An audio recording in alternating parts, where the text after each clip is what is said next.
আমি সুকান্ত, আজ আমি তোমাদের রায়মার্টিন প্রশ্নবিচিত্রা থেকে অষ্টম শ্রেণীর ইতিহাসের 10 নম্বর মডেল সেটটি সলভ করে দেখাবো। থার্ড ইউনিট টেস্ট 10 নম্বর মডেল সেট। তো চলো শুরু করা যাক। দেখো, 1 নম্বর, কাউন্সিল অফ এডুকেশন প্রতিষ্ঠিত হয় 1843 সালে। তারপরে দেখো 2 নম্বর, 1812 খ্রিস্টাব্দে পাকাপাকিভাবে বিলুপ্ত হয় দারোগা ব্যবস্থা। 3 নম্বর দেখো, সিন্ধু প্রদেশ অঞ্চলে নতুন ধাঁচের পুলিশি ব্যবস্থা গড়ে ওঠে 1843 সালে। 4 নম্বর দেখো, সত্যশোধক সমাজ প্রতিষ্ঠা করেন জ্যোতিরাও ফুলে।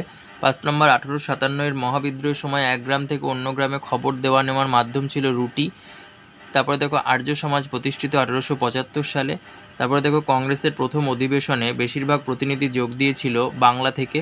তারপরে দেখো, 1905 সালে সরকারিভাবে বাংলা বিভাজনের পরিকল্পনা ঘোষণা করা হয় 19 জুলাই।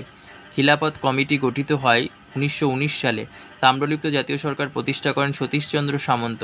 তারপর দেখো, স্যার সৈয়দ আহমদের মৃত্যু হয় 1898 সালে। সাম্প্রদায়িক বাটোয়ারা ঘোষণা করেন র্যামসে ম্যাকডোনাল্ড। কেন্দ্রীয় আইনসভার উচ্চকক্ষকে বলা হয় বিধানসভা। ভারতের পৌর শাসন ব্যবস্থা তৈরি করেন লর্ড রিপন। আচ্ছা, সরি, এখানে একটা ভুল হয়েছে। দেখো, কেন্দ্রীয় আইনসভার উচ্চকক্ষকে বলা হয়, এটা বিধানসভা হবে না, এটা হবে রাজ্যসভা। এটা বিধানসভা হবে না, এটা হবে রাজ্যসভা। এটা ঠিক করে নাও। তো তারপর দেখো, 2-এর 1 নাম্বার, এটা সত্য হবে, 2 নাম্বারটাও সত্য হবে, 3 নাম্বার মিথ্যা হবে। তারপরে ম্যাচটা দেখো, হিন্দু মেলা, এটা হবে নবগোপাল মিত্র। দিগদর্শন, এটা হবে মার্শম্যান। ফরাজি আন্দোলন, এটা হবে হাজি শরিয়তুল্লাহ। জাতীয় শিক্ষা, এটা হবে 1906 সাল। অনুশীলন সমিতি, এটা হবে তোমার 1902। আচ্ছা, তারপরে দেখো সি নাম্বার, গান্ধীজির নেতৃত্বে কবে কংগ্রেস পূর্ণ স্বরাজের ডাক দেয়? 1930 সালে 26শে জানুয়ারি। তারপর 2 নাম্বার, ক্রিপস মিশন কবে ভারতে আসে? 1942 সালে। 3 নাম্বার, ইউনিয়নিস্ট পার্টি গঠন করেন কে? সিকান্দার হায়াত খান। 4 নম্বর দেখো, কার সভাপতিত্বে সিমলা বৈঠক হয়? Lord Wavell. 5 নম্বর, পশ্চিমবঙ্গের প্রথম মুখ্যমন্ত্রী কে ছিলেন? প্রফুল্লচন্দ্র। 6 নম্বর, আপ্পিক আন্দোলন কোথায় হয়? কর্ণাটকের পশ্চিমঘাট পার্বত্য অঞ্চল। 3-1 দেখো, ইজারাদারি ব্যবস্থা বলতে কি বোঝো? দেখো 76 পেজের 38 নাম্বার কোশ্চেন, ইজারাদারি ব্যবস্থা বলতে কি বোঝো? তারপরে দেখো 2 নাম্বার, কে কবে কলকাতা মাদ্রাসা প্রতিষ্ঠা করেন? 1791 সালে ওয়ারেন হেস্টিংস কলকাতা মাদ্রাসা প্রতিষ্ঠা করেন। তারপরে দেখো 3 নাম্বার, বিরসালিঙ্গম পান্তুলু কে ছিলেন?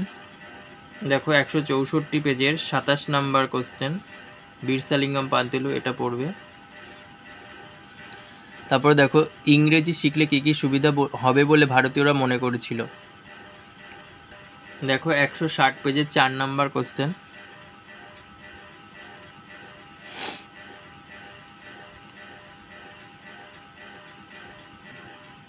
আচ্ছা দেখো, সিভিল সার্ভিস পরীক্ষায় বসার বয়স সম্পর্কে নরমপন্থীদের দাবি ছিল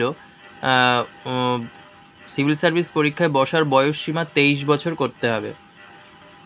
তারপরে দেখো 6 নম্বর, যতীন্দ্রনাথ মুখোপাধ্যায় বিখ্যাত কেন? দেখো 215 পেজের 63 নাম্বার কোশ্চেন।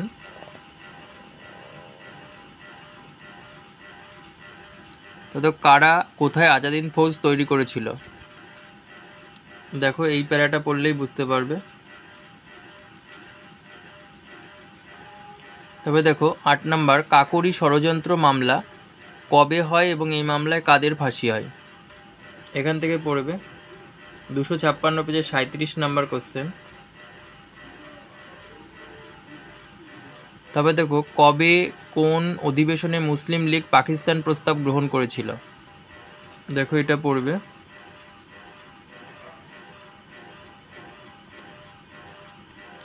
তবে দেখো, স্বদেশী আন্দোলন বাংলায় হিন্দু মুসলমান সম্পর্ককে কীভাবে প্রভাবিত করেছিল?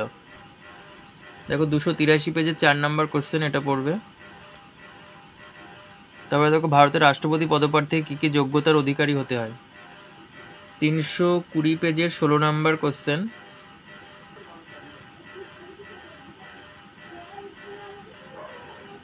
নর্মদা বাঁচাও আন্দোলন, 326 পেজের 50 নাম্বার কোশ্চেন। দেখো এইটুকু শেষে দাবি পর্যন্ত। 4-1 19 শতকে বাংলায় সমাজ সংস্কার আন্দোলনের বৈশিষ্ট্য। 160 পেজের 7 নম্বর কোশ্চেন। তারপরে ইয়ং বেঙ্গল গোষ্ঠী সম্পর্কে সংক্ষেপে বর্ণনা। 163 পেজের 21 নম্বর, 22 নম্বরও পড়া যেতে পারে। 3 নম্বর ইলবার্ট বিল বিতর্ক বলতে কি বোঝো। 189 পেজ 3 নম্বর কোশ্চেন।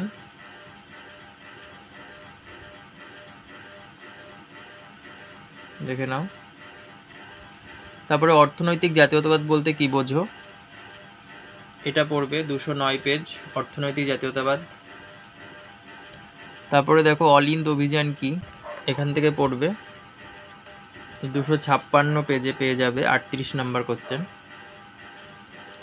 তারপরে দেখো 6 নম্বর গান্ধী আরউইন চুক্তি কি, 256 পেজে পাবে 36 নম্বর কোশ্চেন। গান্ধী আরউইন চুক্তি এই পাশটা পড়বে, এই পর্যন্ত লিখবে। তারপরে দেখো ভারতীয় মুসলমানেরা খিলাফত আন্দোলন শুরু করেছিল কেন, এটা এর আগের সেটে করে দেওয়া আছে, দেখে নেবে। তারপরে দেখো 1930 সালে ভারতে হিন্দু মুসলমান সম্পর্কের ক্ষেত্রে গুরুত্বপূর্ণ কেন, এটাও এর আগের সেটে দেখিয়ে দেওয়া আছে। পঞ্চায়েত ব্যবস্থা কিভাবে গড়ে ওঠে, দেখো 321 পেজের 23 নম্বর কোশ্চেন। উত্তর ভারতে গড়ে ওঠা চিপকো আন্দোলনের বর্ণনা দাও, দেখো 326 পেজের 48 নম্বর কোশ্চেন। আর 49 নম্বর কোশ্চেনের অ্যান্সারটা দেখো। তারপরে দেখো শিক্ষা সংস্কারের ক্ষেত্রে বিদ্যাসাগরের অবদান বর্ণনা করো, আগে দেখানো আছে। তারপরে 2 নম্বর বাংলা ও মহারাষ্ট্রের বিপ্লবী কার্যকলাপ বর্ণনা করো, 201 পেজের 29 নম্বর কোশ্চেন।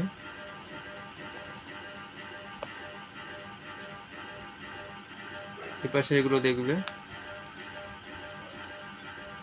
কার্যকলাপ এই পর্যন্ত 30 নম্বর কোশ্চেন আগে পর্যন্ত। তারপরে দেখো সুভাষচন্দ্র বসুর অবদান এবং আজাদিন ফৌজ, এটা করে দেওয়া আছে এর আগের সেটে। স্যার সৈয়দ আহমদ খান কীভাবে মুসলমান সমাজকে আধুনিকীকরণের পথে নিয়ে গিয়েছিলেন তা বিশ্লেষণ করো, এটা পেয়ে যাবে 274 পেজে। দেখো 274 পেজে 3 নম্বর কোশ্চেন।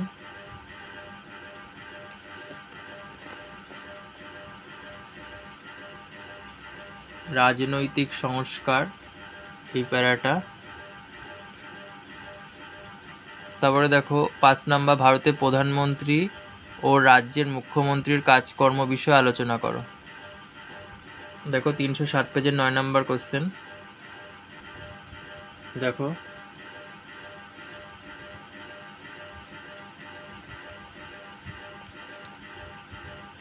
এই পাশের এই 2 লাইন।